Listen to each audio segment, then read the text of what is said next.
Hi everyone, today is March 23rd, 2021, and I read Exodus chapter 17. Today's chapter is divided into two sections. In the first one, the Israelites complain about having no water and being thirsty. And so to Moses, God tells him to use his staff and strike a rock, and through that, he provides the people with flowing fresh water. I know that was pretty short, but moving on to our second section, it is titled Israel Defeats Amalek. The whole Exodus is the Israelites traveling to the Promised Land, and on their journey, they're bound to come across certain areas where people already live.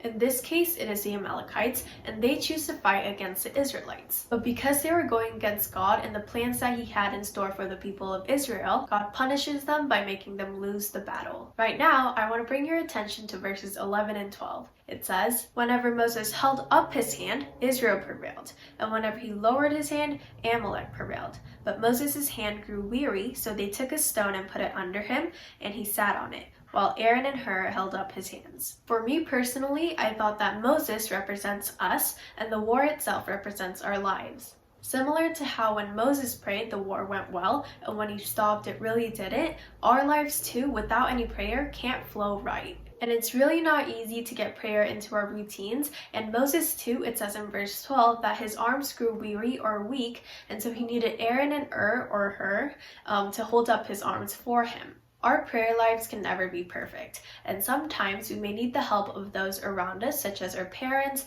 pastors, and maybe even friends, to hold us up strong.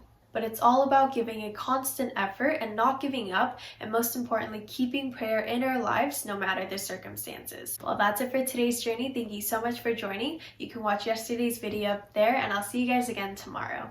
Bye!